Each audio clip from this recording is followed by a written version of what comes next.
دیگه اردو معنا درست است، حقیقت حال برش معلوم میشه. و ردو الی الله، بازگردانیده میشه به سوی الله، اطور الله که مولاهم، مالک و متصرفی از واسطه. اینجا به معنای نصرت و مددگار نیست، مثل که در چی سوره محمد میگه که وان چیست چی منافقین لا مولا لهم، مولا برشان نیست. اونجا به معنای مددگار و نصرت کننده است، نفع نصرت است. اما اینجا مالک و متصرف. یا خود فکر میکردن که اینجا شفاعت قهری است، نازدانا پیش میشه، ما اگرچه خیلی گناهگار هستیم، روی به الله نداریم، خویا سفارش ما را میکنه. الله میگه نه، و ردو بازگردانده میشه کلگی الله، بسوی الله مولا هم که مالک و متصرفی کلگی است، الحقی که واقعا مالک است. اینجا به مرد دیگه کسا ملکیت این مردم ثابت کرده بود، یک گوشه دنیا را به یکی داده بود، دیگه شده دیگه داده بود. عاشقان عارفان مالک و متصرف کابل است. خب و ضل عنهم، گم میشه از یا ما آن چیزی که کانو بودن یفترون، از خود جور میکردن، از خود جور میکنن. کی گفته که مالک متصرف کابل شاید شمشیر علیه رحمه است یا چیز؟ عاشقان عارفان است. عجیب است، تقسیمات یا کرده کی است که مالک فلان مرض فلان است. در غزنی برو اینطور است، اونجا مهد اولیاست. مهد اولیاست چی کنه؟ مهد شهدا را چی طور کنیم؟ مهد صحابه را چی طور کنیم؟ در مهد اولیا بروی، مهد اولیا چی میکنه؟ مریض جور میکنه. الله رحم بکنه. این کتاب الله برای چی آمده؟ مردم زندگی تاریک تیر کرده، تا امروز هم که بری همیالی در قبرا حالات ببینی که مردم چی کرده رو ایسته.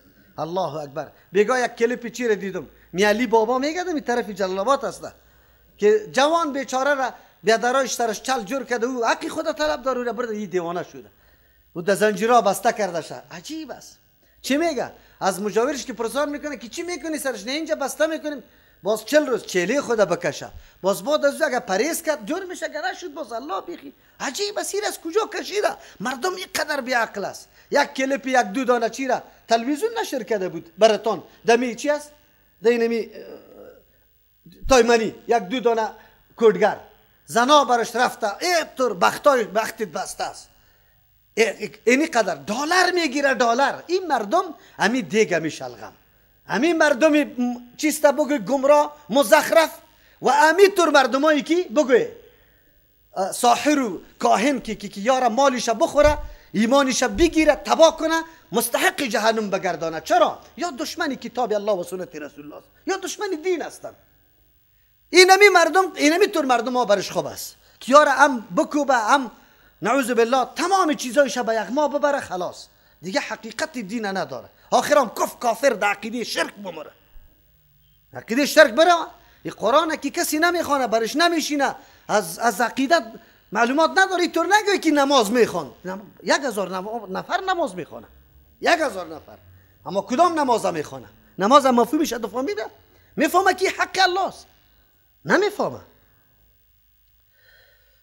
قل بگوی پیغمبر علیه السلام من یرزقکم، آلی دیگه رد میکنه کلی میگه پاره. روزی نوروز از خدا جان جنده بالا میشوه، از کرامتی سخی جان کور بینا میشوه. در روزه پیغمبر میلیون نفوس از تمام جهان میایه، یک کور بینا نشده. در مزار در که قبر علی را در اون وجود نداره، به الله معلوم که اونجا چی دفن است، در اونجا کور بینا میشه. عجیب است. والا الله عقل هم از این انسان ها گرفته، از این مردم عقل الله از پیشان گرفته که کمی فکر بکنه. قرآن چی میگه؟ قل بگوی پیغمبر علیه السلام من یرزقکم، از پیشان سوال بگو کیست که روزی بدم من از سمای، از طرف بالا. رزق تنهایی را نمیگه که تنها رزق مادی باشه برای جسم ما، اگرچه از طرف بالا بارانه میشه، دانه ها و میوه ها میرویه، این کلش از طرف بالاست. لیکن رزق دیگه که برای روحی ماست چی است؟ وحی الله متعال برای هدایت ما که الله پیغمبران را روان میکنه، تشریع وحی را برای ما میکنه. این بزرگترین و مهمترین وحی چی رزق است. پرسان کو کیست که روزی بده از طرف بالا و الارض، از طرف زمین. اما یملک السمع، کیست که ده اختیار داره قوت سامعه شنیدن، کر باشه یک آدم او را چی کنه؟ جور بکنه. و الابصار، قوت دیدن داشته باشن، نظرش پس خوب کنه، کور بینا کنه.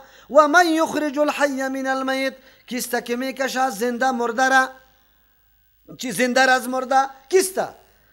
تخمی که مرده است و چیز نیست، لیکن چوچه است پیشش میبره چیز زنده. دانه مرده است، زمانی که او سبز میکنه تیغ میزنه، گیاه میشه، درخت میشه، زنده است. این همی قسم از کافر مسلمان پیدا میشه، از آذر ابراهیم علیه السلام پیدا میشه. و یخرج المیت من الحی، میکشه مرده از زنده. پدر پیغمبر میباشه، بچه کافر است مثل نوح علیه السلام بچهش است. یکی میکشه مرده از زنده. همین مرغ است، ماکیان است، وقتی که تخم چیزی مرده است از پیش میبره. همین گیاه است، پس دانه میگیره، دانه مرده است در نظر ظاهری. و من یدبر الامر، سوال کس پیشان مرده کننده زنده کننده، مالک دو چیزی که سبب هدایت انسان میشه، شنیدن و دیدن، که توسط از انسان درک حقیقت میکنه. این کی میبخشه؟ کی رزق میده. و من یدبر الامر، تنظیم تمامی کارا را کی میکنه، تقسیمات رزق، بر کس رزق آماده کردن، آب و هوا، باران، برف، همه امور در بر میگیره، همه امور. فسیقولون الله، مشرکین عقیده داره به این گپا، میگه که الله است. امروز مسلمانی ما که قرآن میخونه میگه پیری ما قیوم زمان است، قیوم زمان، تدبیر کننده و تنظیم کننده زمان است. ولی او در زیر گور رفت. عجیب است چه قسم تدبیر زمان میکنه. اینمی طور ملا هم در مسجد اینمی مردم امام است، نماز برش داده است، نماز بره. این مسلمان ما که میگم که همین دیگه میشلغم، همین دیگه میشلغم. یار هنوزم کم میکنه، الاسقاط بد میکنه که به 100 روپه و 10 روپه تقسیم میکنه، بگو 10,000 روپه هر نفر بعد 10,000 بدی، فدیه را یک چاره گندم مقرر کرد یک لا. اینمی طور عالم امام مسجدشان است، لنگی سفید کتا بسته کرده به نام امام. او عقیدش خلاف آیت کیس؟ قرآن است. قرآن میگه و ما یدبر الامر. کفار اعتراف داره که الله است، کفار اعتراف داره، اما این مردم اعتراف نداره. نه نه نه نه نه، میگه منطقه تقسیم شده، قطباست، غوصاست، اوتاد است، باز چی است؟ فریاد رساست. خود در تقریر خود میگه که در زندگی ما را نفع میرسان، بعد از مرگم ما را هدایت میکنه، نفع میرسانه. خب قرآن ای را رد میکنه. این مردم اهمیت نماز پیشون اهمیت داره، عبادت الله اهمیت داره، با الله قسم برابری گندنه اهمیت پیش. دین خود دین برشان اهمیت نداره. فسیقولون الله، فقل بگه پیغمبر علیه السلام افلا تتقون، وقتی گپار اعتراف میکنی چرا خدا نگاه نمیکنی از شرک در عبادت چرا میکنی، نظر را چرا به نام غیر الله میکنی، نعوذ بالله، طواف را در قبرای غیر الله در بوتا میکنی، چرا این کارا میکنی؟ همه بخشش کننده الله متعال، خیر مستحق عبادت هم الله است. فذلکم الله ربکم الحق، موصوف بینمی صفتا. کدام صفتا؟ روزی دهنده از طرف بالا و پایین، بگه مالک اختیارداری چی است؟ نظر و گوش و همه گپا این الله میده، کسی دیگری داده نمیتونه. زنده از مرده بیرون کننده، مرده از زنده بیرون کننده، تدبیر کننده کلی کارا کیست؟ الله. ربکم، اینمی الله رب مالک متصرف شماست، الحق که براستی و درستی یقینا الله است. اون نیست که شما معرفی میکنی که متصرف است، متصرف الله است. فماذا بعد الحق، پس نیست پس از حق، یعنی پس از گذاشتن حق. کسی که حق ترک میکنه ایره نمیپذیره، الا الضلال، بجز از گمراهی. در مسائل عقیده دو جانب حق نمی باشه، یک جانب حق است. در مسائل عقیده تو ریسک اردو حق باشه، اردو حق باشه، یک حق است، جانب دیگه حتما باطل است. خلاص تلاش بکن. بله در مسائل عمل گاهی اردو حق می باشه. تنوع در عبادت پیغمبر علیه السلام کرده. عبادت خدا 3 قسم، 4 قسم، تا سینه را، تا شانه را، تا زیر گوش، تا سر گوش پیغمبر دستا را بالا کرده. اختلاف در عمل است، هر 4ش حق است، در بینشان ضدیت وجود نداره. اما در عقیده طور نیست که 4، در مسائل عقیدوی طور نیست که گروه ها کلش حق باشه، یک گروه حق است. و پیغمبر که در حدیث اشاره میکنه که امت ما 73 گروه جور میشه، یک گروه فرقی ناجی است، همین یک گروه حق است که در منهج سلف روان است، دیگه گروه ها نیست. ولو که هر قدر نامای زیبا را در سر جان خود بگذاره، چرا حق و نموز که از وحی منزل پیروی میکنه. وحی منزل کتاب الله و سنت رسول الله صلی الله علیه وسلم است. فانا تصرفون، کدام طرف یا گردانیده میشه؟ کدام طرف میگردن؟ یه وقتی طور دلایل آمد که همه مستحق عبادت تنها و تنها الله است. کدام طرف؟ چرا تا پیروی از حق نمیکنه؟ كذلك حقت کلمت ربک، مثل که اینمی کفار با وصف اینمی قدر دلایل ایمان نمیاره از روی ضد و عناد، اینمی قسم حقت کلمت ربک، ثابت شده فیصله ازلی پروردگار تو علی الذین، بالای کسانی که فسقوا نافرمانی میکنه. چه رقم؟ انهم لا یؤمنون، که یا هم ایمان نمیاره. وقتی که نمیاره پیغمبر علیه السلام غمگین نشو. چرا؟ این طور نیست که نادان است، نمیدانه، میدانه، از روی ضد و عناد با تو، از اینکه در ضد امرای تو قرار گرفته. پس وقتی که ایمان نمیاره غمگین نشو. معلوم بشد که پیغمبر علیه السلام دعوت میکرد، کسی ایمان نمیارد سخت خفه میشد، غمگین میشد. چرا؟ کسی که در تلاش عزیزه که او در جنت بره و او جنت قبول نمیکنه. الله متعال برش تسلی داد که یا رسول الله، این فیصله الله متعال است که کسی که رای فسق میگیره، رای فسق اسباب ما برش داده برای هدایت، اما او میگیره غلط استفاده میکنه، از حدود الله بیرون حرکت میکنه، او طوری مردم ها را غمگین نشو و ایمان نمیاره و بگذارشانه. قل بگوی پیغمبر علیه السلام هل من شرکایکم، آیا هست از جمله شریکایتان که شما گمان داری که شریک الله است؟ من یبدأ الخلق، کسی که آغاز کنه پیدایش، یک چیزی را پیدا کرده بتونه، ثم یعیده، بعد از او را دوباره برگردانه، هست؟ قل الله یبدأ الخلق، بگو و خالی ایران مانده، سرایش هم باقی مانده. چرا که کسایی را که و ادعا داره که امرای الله شریک هستند هیچ کار کرده نمیتونه، از دست خجالت و رسوایی سر پایین مندازه. الله به پیغمبری خود میگه قل بگو الله یبدأ الخلق، الله است که آغاز میکنه پیدایش، ثم یعیده، باز دوباره میگردانش. پس وقتی که در اینی عمل، در این کار، در این فعل هیچ کسی به امرای الله شریک نیسته و اصل معبود بو ذاتی باشه که او زنده میکنه، مرده میکنه، خلق پیدا میکنه، باز دوباره اعاده میکنه. فانا تؤفکون، کدام طرف شما از توحید گردانیده میشوی؟ چپه میشی دیگه طرف. توحید خوی نمیسته، چرا دیگه طرف شمالی نظره و نیازایتان به غیر الله کرده رویستی؟ قل بگوی پیغمبر علیه السلام هل من شرکایکم، هست از جمله کسایی که شما گمان داره که شریک الله است، من کسی یهدی الی الحق، که هدایت به سوی حق بکنه، هست الی الحق، به سوی حق، و للحق، فرق است بین الی الحق و للحق. چرا؟ الی الحق رانموده نمیگه و للحق روان کرده نمیگه. آیا کسی هست از شرکایتان که هدایت بکنه به سوی حق؟ معنی است کسی را روان بکنه که در منزل مقصد برسه. قل الله یهدی للحق، بگو که الله است که هدایت میکنه، کسی روان کرده نمیتونه.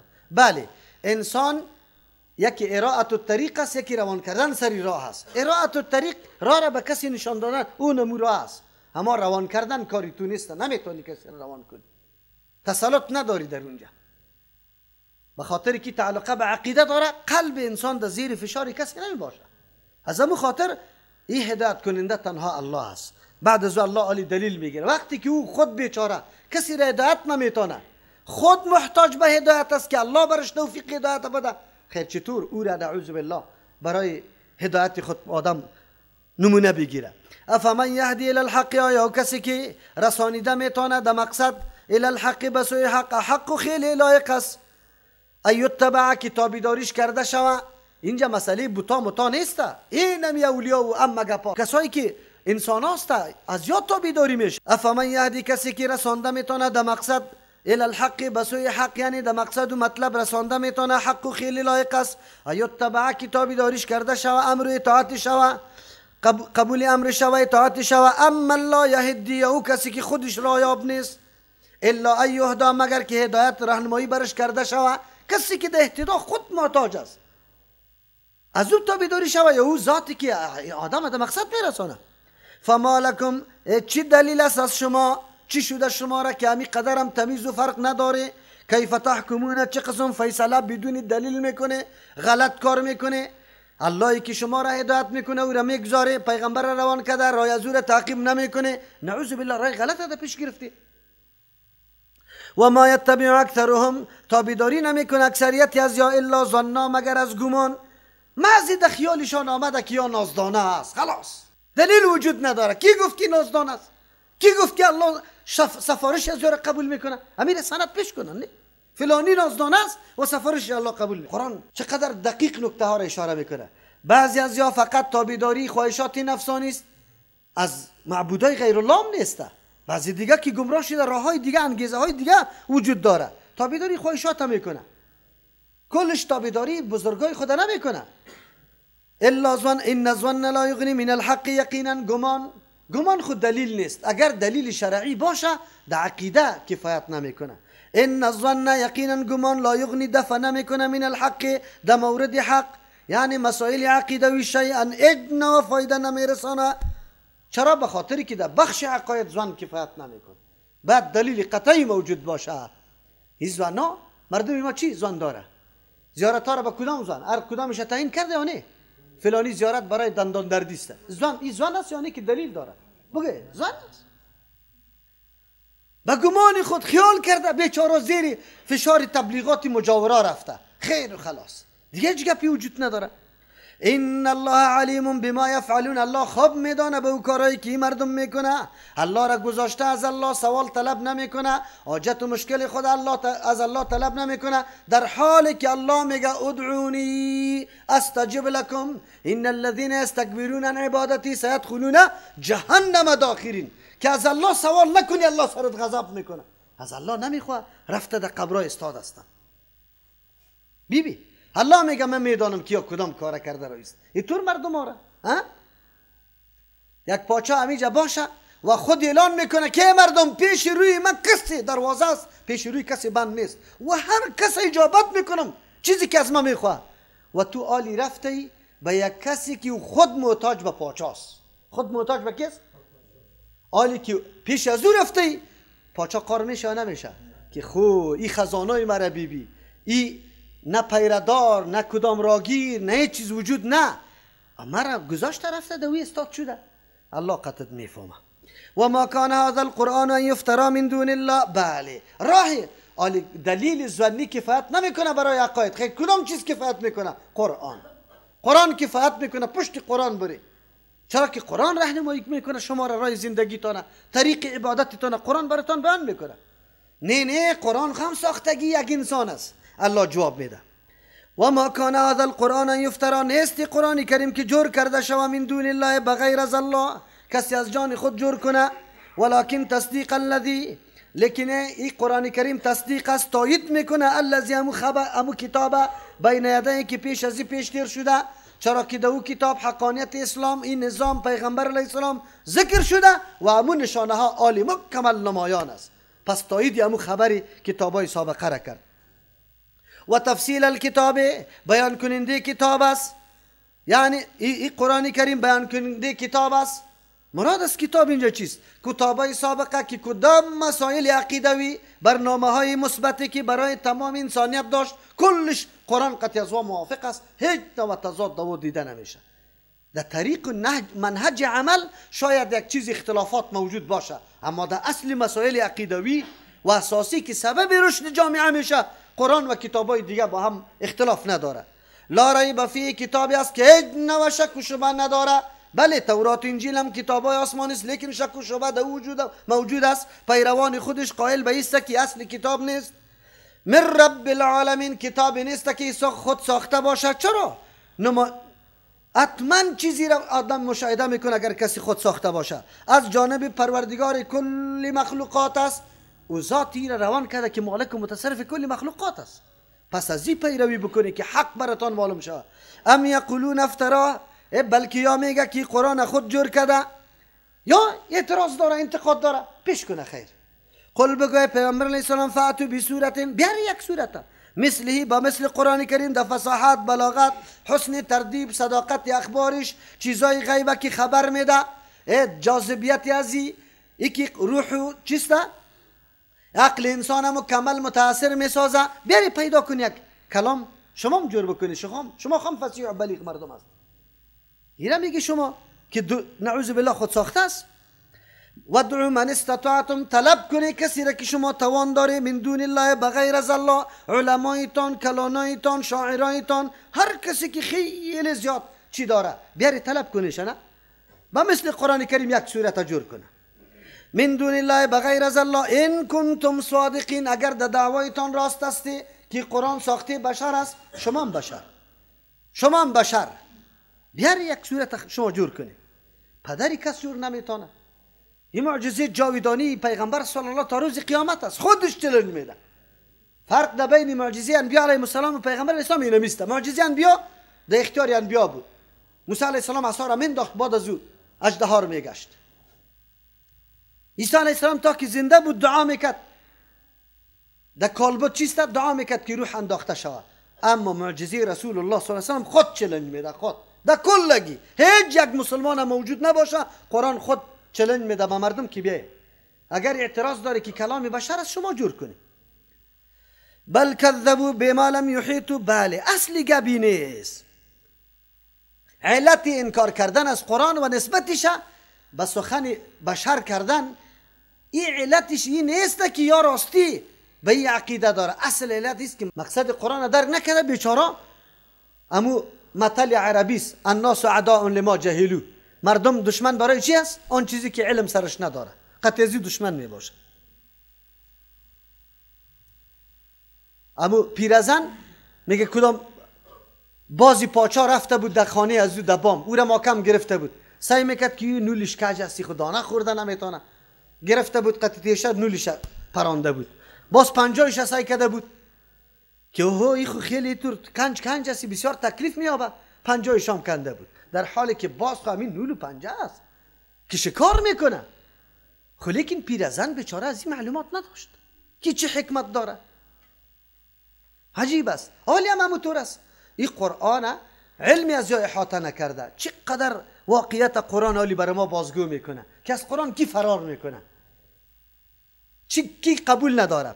بل کذبوا بما لم یحیطوا، بلکه یا تکذیب کردن بما لم یحیطوا، به او علومی که لم یحیطوا حاصل نتوانستن، بعلمه به معلومات قرآن کریم، بما به آن چیزی که لم یحیطوا یا احاطه نکردن، حاصل نتوانستن، بعلمه به معلومات قرآن کریم. کدام معلوماتی که در قرآن بود ای با ضمیری از یا با طبیعت از یا قطعا سازگار نبود، بیگانه معلوم میشد.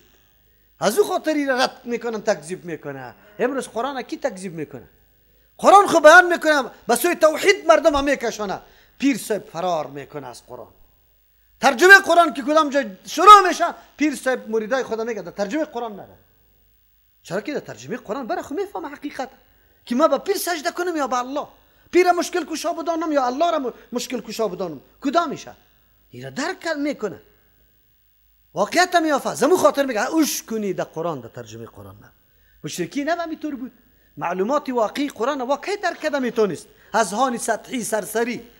از این معلوم میشه که قرآن مشتمل به علوم گوناگون است، هر قسم، برای هر مردم موقع تأمل است که باید فکر بکنن که قرآن کدام علم است. یک ولما یاتیم تاویله، نآمده برشان تفسیر قرآن کریم، از او خاطر یا انکار کردن. یک توجیه آیت. دوم بل کذبوا بما لم یحیطوا، بلکه یا تکذیب کردن بما به آن چیزی که لم یحیطوا بعلمی، که احاطه نتانستن به معلومات قرآن کریم، یعنی اونو وعده هایی که قرآن کریم گفته برای عذابا. ولما یاتیم، تالی را نآمده، تأویله نتیجه آخری، یعنی انجام آخری امی تکذیب خود یا خبر ندارن، از او خاطر از قرآن منکر میشه. اگر از انجام امی تکذیب خود خبر داشته باشه اینطور ایمان بیاره که پرسان نکن. چرا که تکذیب از یا انجامش چیست؟ آمدن عذابی کی؟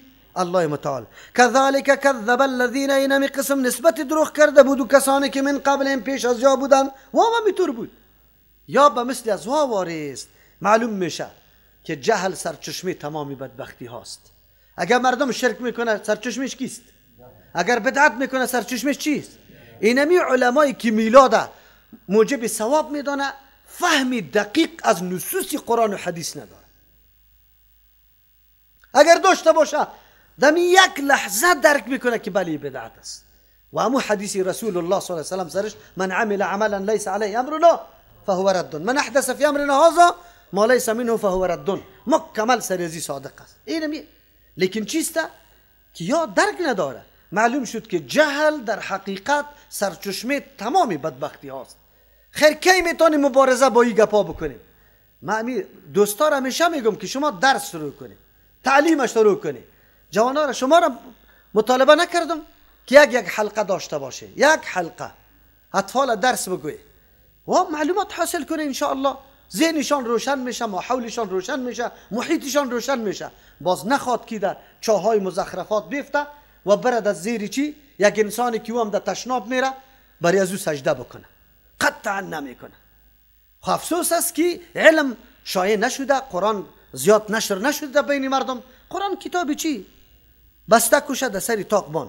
الله متعال میگه فانظر کیف کان عاقبت الظالمین. بی مخاطب یا پیغمبر علیه السلام انجام او کسایی که ظلم کردن. از این که ظلم کجاست که کتاب نصیحت برش بیاید، هدایت برشان بیاید، کتابی که یقینا زندگی از یار عزت میبخشه به سبب از الله متعال و یار واقعا در مرتبه میرسونه، یا میخیزه او را تکذیب میکنه، او را نعوذ بالله قول بشر معرفی میکنه. از این که جفا و ظلم دیگه پیدا میشه. و منهم من یؤمن به، بعضی از یا کسایی است که ایمان به قرآن کریم داره، و منهم من لا یؤمن به، بعضی از یا کسایی هستند که ایمان به قرآن نداره. معلوم میشه که دو طایفه موجود است، کسی قرآن قبول داره، کسی نداره. لیکن الله متعال میگه و ربک اعلم بالمفسدین. الله خوب علم داره به او کسانی که فساد پیش است.